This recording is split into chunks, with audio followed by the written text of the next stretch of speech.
우리 이 시간에 오신 여러분들, 하나님의 풍성한 은혜가 여러분들과 가정에 넘치기를 주님의 이름으로 축원합니다.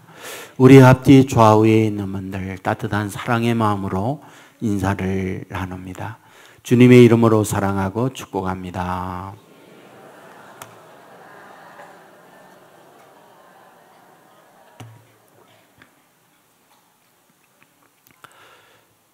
마윈이라고 하는 중국분이 계십니다. 알리바바라고 하는 세계적 기업을 창업하고 지금은 회장으로 있는 분이기도 하죠. 얼마 전 이분이 대한민국을 방문했습니다. 한 신문사와 인터뷰한 내용의 기사를 잠깐 소개해 드리고 싶습니다. 마윈 그러면 어떤 분일까? 이런 생각을 가지는 분도 있으리라고 봅니다. 그런데 이분이 하도 유명한 분이었고 그리하여 신문이나 또는 TV에 이분에 대한 소식이 전해져서 많은 분이 알고 있으리라 생각합니다. 여러분, 세계의 가장 큰 부자 그러면 우리가 알고 있는 대로 워린 버핏이라든지 빌 게이츠라든지 이런 분들을 얘기하지 않습니까?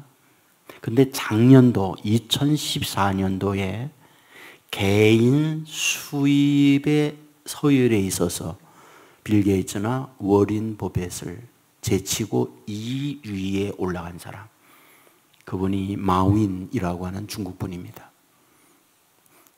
근데 신문 기자와 인터뷰를 하면서 내 인생이 어떤 존재냐라는 것을 한마디로 말을 한다면 낙방의 인생이다, 이렇게 말할 수 있다고 얘기를 했습니다. 왜 낙방의 인생이냐? 너무 많은 인생의 낙방을 경험한 주인공이기 때문에 그러하다, 그런 말입니다. 중학교 입학시험에 3번 낙방했어요. 대학교 진학에 있어서 3번 낙방했어요. 미국에서 공부하고 싶다. 그래서 미국 대학에 원서를 냈는데 10번 거절을 당했어요. 그리고 직장을 가고 싶다. 그래서 30번을 회사에 원서를 냈는데 30번이나 떨어졌어요. 그로 하여금 가장 슬프게 만든 사건이 있었어요. 여러분, KFC라고 하는 켄터키 프라이드 치킨이라는 그런 게 있잖아요. 그것이 중국에 상륙을 하고 중국에 매점을 차리게 됐고 일할 사람을 모집했어요. 24명이 지원했습니다. 23명이 합격했어요. 한 명이 떨어진 거죠. 그 한 명이 자기라는 거예요. 그 자기의 인생은 낙방의 인생이라고 얘기해요. 그렇다면 왜 내가 응시하는 것마다 낙방하는 그런 인생일까 생각해 보니, 첫째, 자기는 능력이 없대요. 두 번째, 자기는 자기를 끌어줄 만한 집안 배경이 없대요. 세 번째로는 나 자신이 나를 생각해도 비호감적 외모를 가지고 있대요. 그렇기 때문에 남들이 나를 보면서 자기에 대하여 외모적, 우호적 모습이 아니라 비호감을 갖고 있기 때문에 자기를 뽑지 않는다, 이렇게 얘기를 했어요. 혹시 마윈 사진이나 TV 영상을 본 분 계세요? 2부 때에는 많더니 3부는 늘 천국만 생각하니까 땅 위의 분들은 거의 모르는군요. 자, 그런데 말이죠, 이분이 그런 얘기 합니다. 그런 낙방의 인생이지만 나로 하여금 여기에 있게 만든 것, 그것은 낙방이 자기 인생의 자양분이라고 얘기합니다. 그는 이런 예를 들죠. 큰 고목이 있다는 것은 그냥 고목이 되는 건 아니다. 거목이 될 수 있는 영양분을 그 나무에 공급해 주기 때문에 가능하다. 그 지질, 그 땅의 영양소가 나무를 거목되도록 공급하니까 가능했다는 거예요. 그러면 오늘의 마음인 나로 하여금 여기 있게 만든 인생의 자양분과 영양소는 뭐였을까? 그는 얘기해요. 실패였다는 거죠. 왜 실패가 자양분이었는가? 실패의 과정을 거치면서 인생을 배웠고 수많은 실패를 경험했기 때문에 웬만한 실패에 대하여 자기 인생은 휘둘리지 않았다는 거죠. 우리는 이런 말을 해요. 실패는 성공의 어머니다. 그 많은 실패들을 딛고 그곳에서 많은 교훈과 인생을 배우면서 오늘의 나를 있도록 만들었다.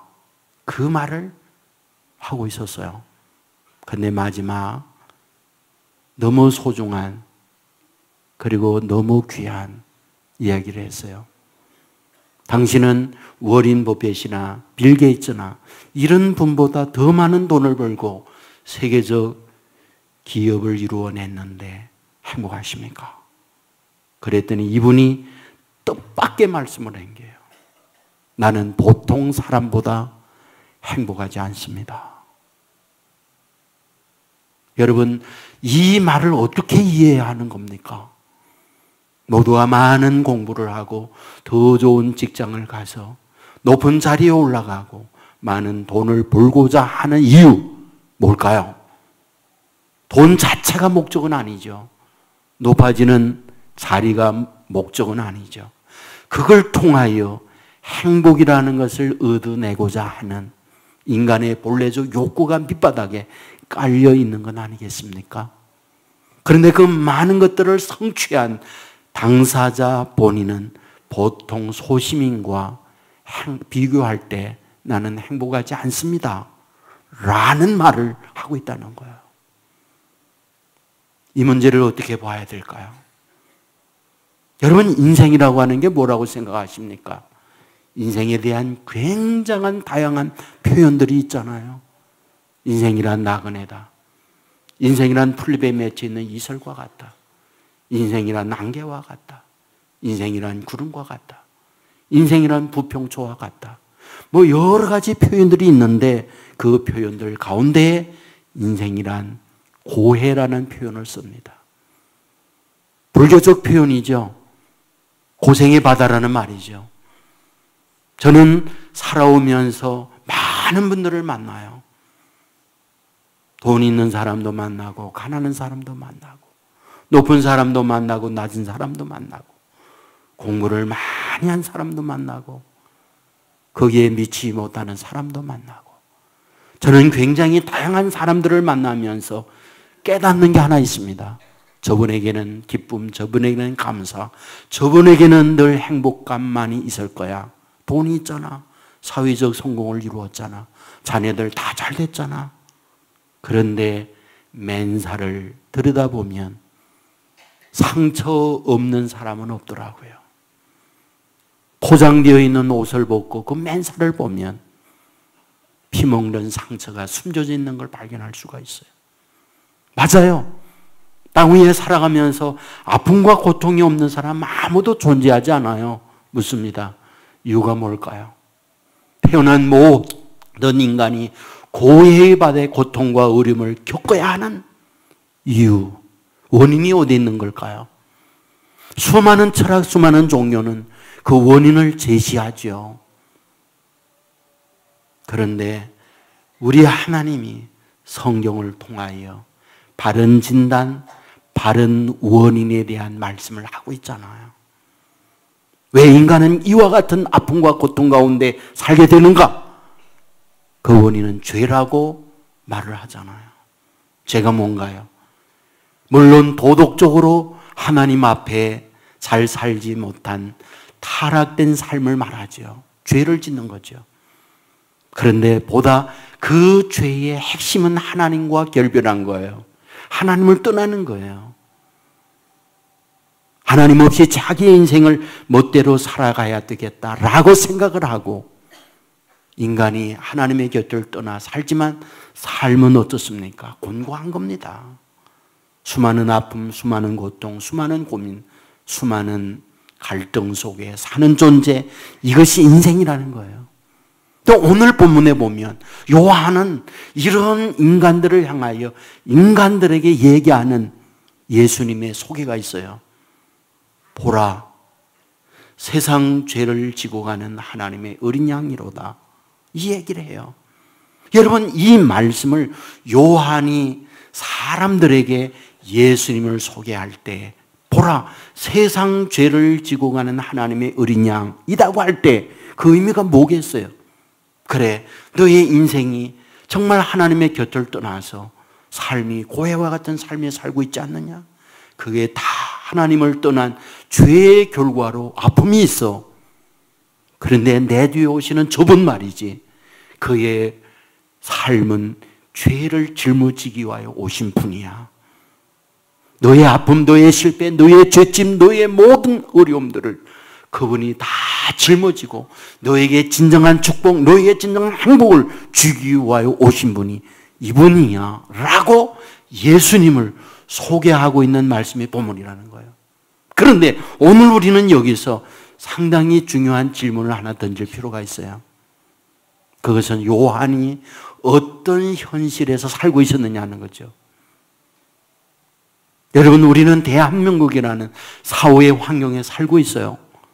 이 말씀을 하고 있는 세례 요한도 그가 살고 있는 당시의 사회적 환경이 있었잖아요.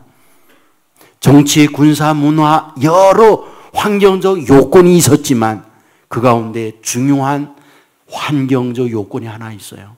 그것은 바로 유대교 아래에 있었다는 거죠. 여러분, 유대교가 뭘까요? 유대교의 많은 설명을 할 수 있어요. 그런데 그 유대교의 핵심이라고 하는 것은 말씀을 청종하는 자는 복이 있고 말씀을 불순종하는 자는 벌 받는다. 이것이 많은 핵심들 가운데 어뜸이 되는 말씀이라고 할 수 있어요. 여러분, 우리는 그 말씀 잘 알죠. 구약에 도배되어 있는 말씀들. 내가 준 말씀을 청종하는 자에게는 복이 있다. 어떤 복? 들어가도 나가도 복 받는다. 우양 떡방적 그릇이 복 받는다. 밭에 소산이 복이 있다. 복을 말씀을 해요. 그러나 말씀을 불순종하고 청종치 아니하면 벌과 저주가 있다. 어떤 저주? 어떤 벌? 내가 나가도 들어가도 너의 떡반죽 그릇이, 너의 우양의 새끼가, 그리고 밭의 모든 소산이 저주가 임한다라고 말씀을 해요. 중요한 게 뭘까요? 누구나 이 말씀을 순종하고 그 복을 받을 수 있는 존재, 이 세상에 누가 있겠느냐는 거예요. 누가? 야고보서 2장 10절 이하에 보면 이런 말이 있습니다. 누구든지 온 율법을 지키다가 그 하나를 범하면 모든 범한 자가 되나니 간음하지 말라 하시니가 또한 살인하지 말라 하셨은즉 내가 비록 간음하지 아니하여도 살인하면 율법을 범한 자가 되느니라. 이 말의 의미가 뭡니까? 10가지 계명 가운데 9가지를 충실하게 지켰다는 거죠. 그런데 그중 하나 지키지 못했다면 나머지 모두가 다 지키지 못한 것과 같다 라고 말씀하고 있다는 거예요. 100가지 지켜야 할 말씀이 있어요. 99가지를 성실하게 지켰습니다. 그런데 그중 하나를 지키지 못했어요. 그렇다면 나머지 99가지 다 지키지 못한 것과 같다. 이것이 성경에 우리에게 말씀해 주고 있다는 말입니다. 여러분, 이것이 우리로 하여금 심각한 도전으로 주는 말씀 아닙니까? 바로 요한이 살 때 유대교 아래 있었어요. 그 유대교라고 하는 것은 주신 하나님의 말씀을 100% 순종하면 하나님의 복이 있지만 그것을 순종하지 못하면 그 가운데 하나라도 지키지 못하면 하나님의 저주가 있다는 것이 바로 요한이 살고 있는 당시 유대교의 현실이었다는 거예요. 여러분, 그러므로 사는 게 행복하지 않는 거지요. 그런 가운데 나타나는 특징 가운데 하나가 있어요. 그 특징이 뭘까요? 그것은 바로 외식이라는 거예요. 외식이 뭡니까? 집에서 식사하지 아니하고 밖에 가서 먹는 식사, 이거를 외식이라고 그러잖아요. 근데 성경에서 말하는 외식이라는 말은 글자는 같지만 뜻은 다르죠. 성경에서 말하고 있는 외식이라는 이 말은 배우라는 뜻을 갖고 있어요. 여러분, 외식이라고 하는 단어와 배우라고 하는 이 단어, 너무나 그 의미가 멀게 느껴지는 단어이잖아요. 하지만 배우의 특징이 무엇입니까? 여러분, 작가가 쓴 어떤 줄거리 배역을 가지고 그 역을 감당하는 것을 배우라고 그래요.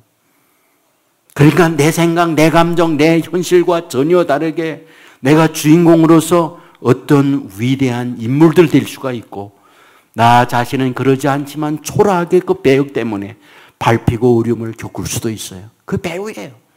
그 자기의 감정, 자기의 생각과 전혀 다르게 그 대사의 줄거리에 따라서 움직이는 것이 배우입니다. 성경의 외식자다, 이 말은 무슨 말이냐? 자기의 생각과 다르게 배우처럼 마스크, 가면을 쓰고 위장된 삶을 사는 자, 그들을 외식자라고 말을 해요. 하나님의 말씀을 순종해야 되는데 외식해요. 나 이렇게 말씀을 지키는 사람이야. 그리하여 의롭고 그리하여 나는 이런 복받을 사람이야. 사람들에게 보이고 싶은 거죠. 예수님께서 와서 바로 그런 당시의 외식자들을 향하여 단호하게 책망을 가하잖아요. 여러분, 예수님께서 하신 많은 말씀 가운데 모든 인간 다 외식자라는 거예요. 그러면서 마태복음 23장 같은 데 보면 그 부분에 대한 단호한 경고 책망을 여러 차례 합니다.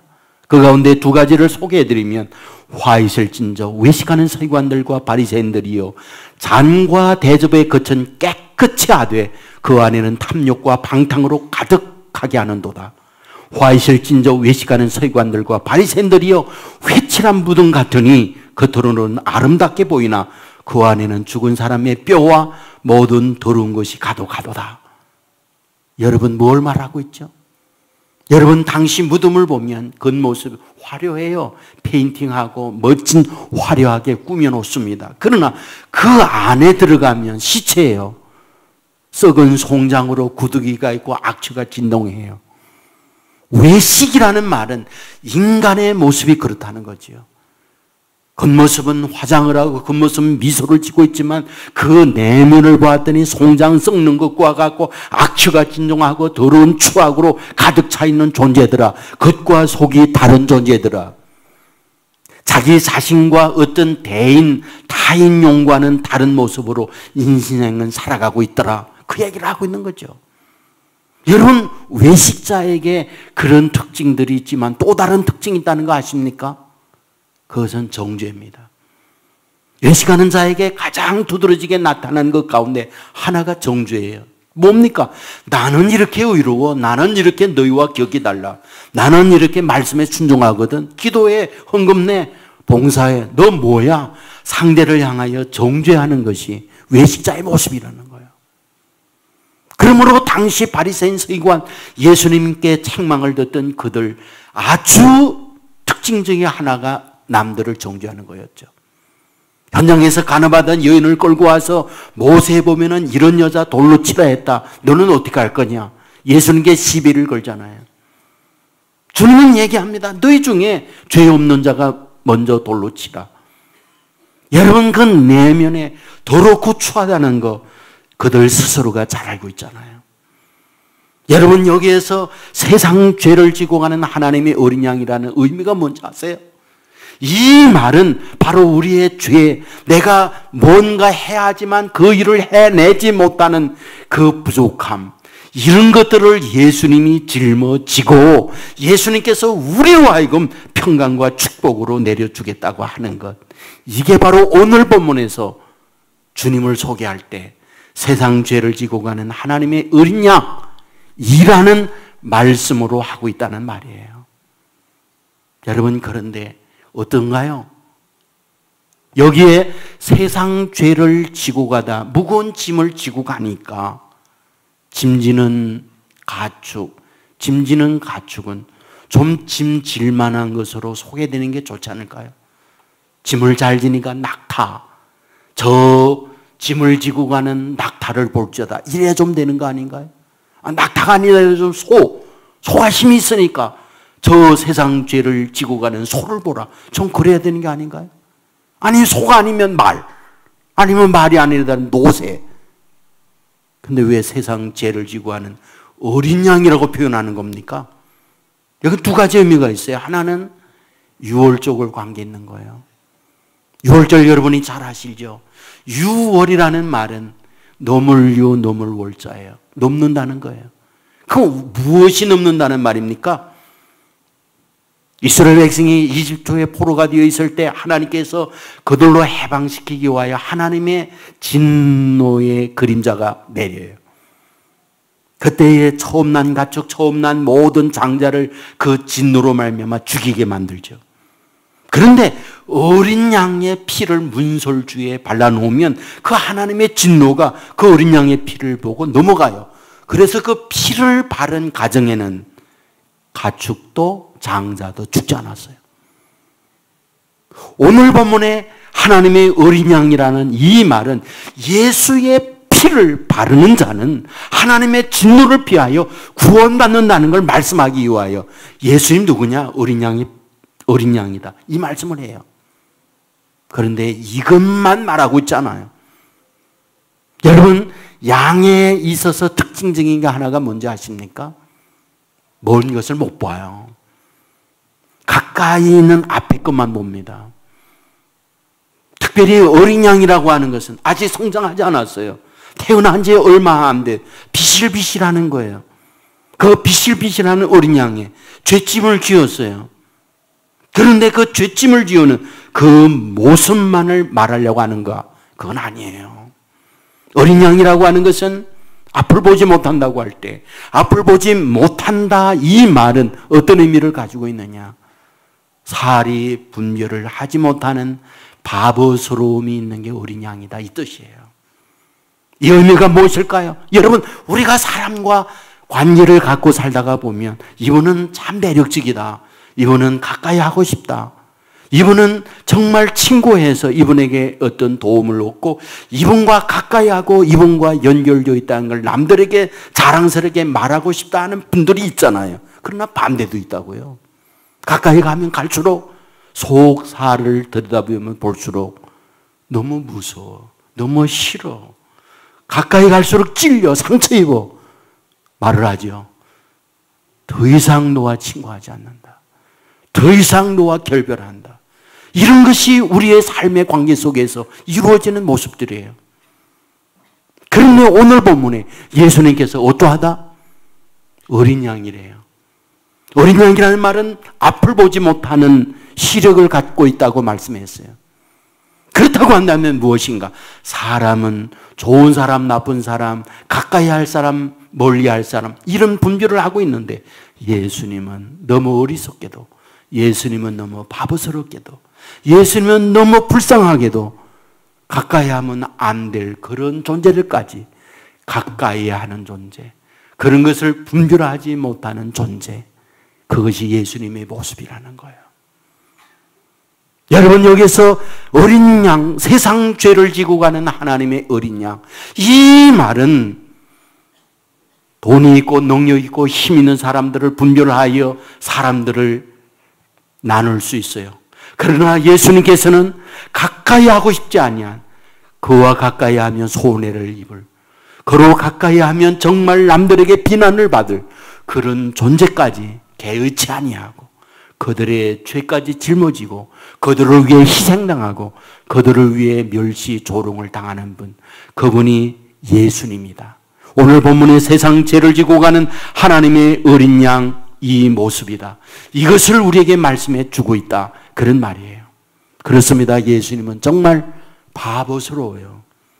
우리 같으면 가까이 하고 싶잖아요. 우리 같으면 그것으로 끝내고 싶어요. 그런데 예수님은 아니에요. 어린 양 분간을 못하듯 너무도 어리석게 그들과 친구하고 모두가 다 버리고 갔을 때 찾아와서 나는 언제나 내 편이야. 그래도 나는 내가 좋거든. 이라고 하면서 그의 무거운 짐을 지고 그의 아픔을 대신 져주고 그의 피로를 채워주고 그분이 예수님이라는 걸 우리에게 말씀해 주고 있는 것. 이게 오늘 본문이라는 말씀이에요. 저는 이 말씀을 준비하면서 한 영상을 보게 됐어요. MBC 휴면 다큐로 나온 것인데 어머니의 눈이라는 제목입니다. 최고 감동의 이야기로 선정이 됐어요. 유튜브에 나온 것을 보니까 많은 분들이 접속을 해서 이 휴먼 다큐를 보았어요. 저도 보았습니다. 감동이 돼요. 여러분들 소개해드립니다. 어머니와 한 아들이 있었어요. 아버님은 세상을 떠나고 외아들을 데리고 힘들게 살아가는 시골 어머니예요. 남녀는 재산이 없으니까 산에 가서 나무를 뜯고 시장에서 그 나무를 팔아서 아들을 키우고 있는 불쌍한 어머님이었어요. 이 아이가 어느 정도 커서 학교를 가게 됐죠. 그런데 시장에서 장사하는 이 어머님, 거기에다가 장애를 갖고 있어요. 어떤 장애? 눈 하나가 시력을 잃어서 한눈, 외눈을 갖고 있는 어머니예요. 학교 다니는 아이들 친구가 자기 어머니 시장에 오고 가면서 알게 되잖아요. 아이들이 이 아이를 놀리기 시작합니다. 여러분, 장애를 가지고 있다는 것이 좀 불편한 것뿐이지 그것이 그렇게 문제가 되는 건 아닙니다. 그러나 옛날에는 비하적 표현이 많았어요. 그리하여 이 어머니의 아들에 대하여 어머님을 놀리며 이 아이를 비하했어요. 이것은 아이의 상처였어요. 그 어머니가 싫었어요. 그리하여 어머니에게 따짐으로써요. 어머니, 난 엄마가 눈 하나밖에 없는 거 창피스러워. 그런 엄마가 내 어머니라는 건 난 너무 싫어. 나는 이 집에 사는 건 너무 싫어. 어머님에게 달려들었어요. 그날 밤 일어나서 목이 말라 부엌에 갔더니 어머니가 눈물을 흘리고 부엌에 앉아 우십니다. 그 한눈을 가지고 눈물 흘리는 그 모습조차도 이 아들은 그렇게 싫었던 거예요. 이 아들은 마음에 다짐하죠. 내가 커서 이 집을 떠나고 더 이상 이런 어머니와 관계하지 아니하고 살겠다. 그리고는 공부해서 인류대학을 갔어요. 인류대학에서 연애를 하고 그 연애하던 여인과 결혼했어요. 결혼할 때 얘기합니다. 난 구하라고. 난 아무도 없다고. 결혼할 때 어머니 초청도 하지 아니하고 서울에서 자녀를 낳으며 행복하게 삽니다. 그런데 이게 웬일이죠? 어느 날 이른 아침에 누군가가 문을 두드립니다. 열고 나갔더니 어머니가 온 거예요. 여러분, 자기 아내는 어머님을 처음 보죠. 그때 이 아들이 어머니라고 얘기해야 되는데 남 모르는 사람이 우리 집에 왔다고 해버린 거예요. 당장 나가라고. 아침부터 재수 없다고. 눈은 하나 없어가지고 이런 집에 왜 오느냐고. 어머니는 얘기했죠. 제가 집을 잘못 찾아왔군요. 죄송합니다. 그리고 그 집을 떠났어요.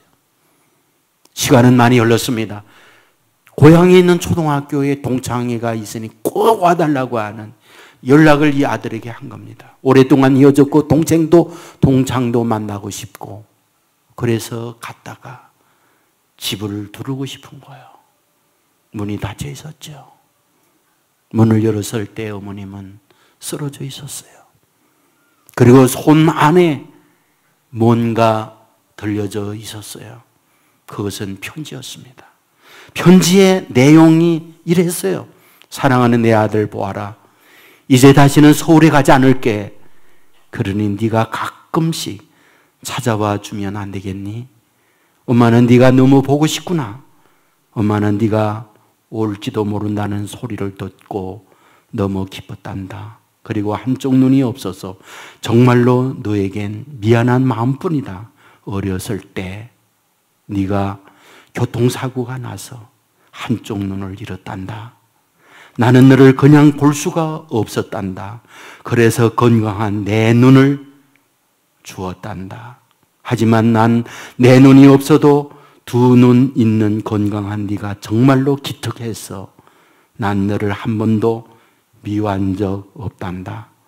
네가 나에게 가끔씩 짜증냈던 건 날 사랑해서 그런 거라 엄마는 믿었어.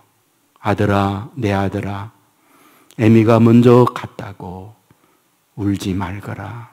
울면 안 돼. 사랑한다, 내 아들아. 이것이 어머님의 마지막 편지였습니다.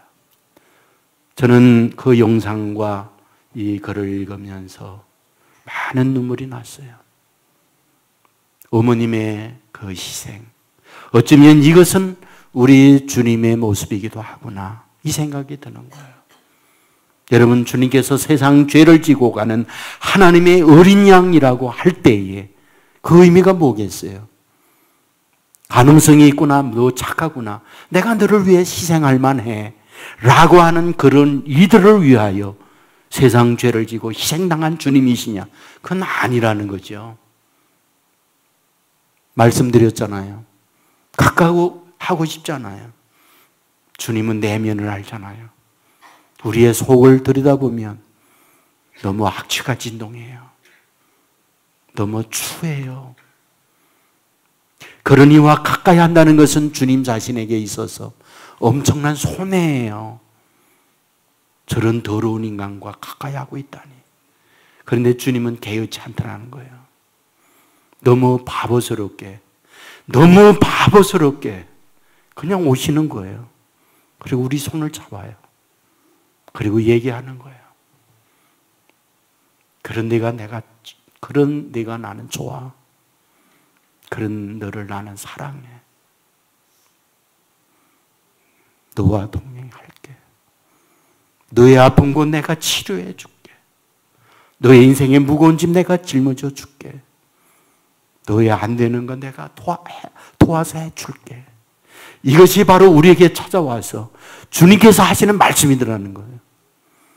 여러분, 이 주님을 우리의 머리로가 아니라 가슴 뜨겁게 주님을 만나는 저와 여러분의 삶이 되기를 주의 이름으로 축원합니다. 정말 이 감격스러운 주님을 우리가 만난다면 그 주님, 저와 여러분의 삶에 동행해 주시고, 넘어졌으나 일으켜 세워주시고, 아프나 치유해 주시고, 무거운 짐 지고 나 홀로 어려움을 겪을 때 그 무거운 짐을 지어주시면서 복된 인생을 살아가도록 만들어 주실 줄 믿습니다.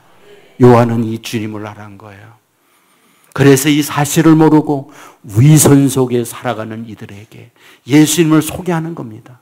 이분이야말로 당신의 하지 못하는 죄짐을 지는 분이라고, 세상 죄를 지고 가는 하나님의 어린 양이라고, 바보스럽게도 못 보면서 그 무거운 짐을 지고 당신을 위해서 희생당하신 분이라고 예수님을 소개하는 거죠. VIP 축제가 뭡니까? 요한이 예수님을 말하듯 우리가 만난 주님을 말해주는 게 VIP 축제예요.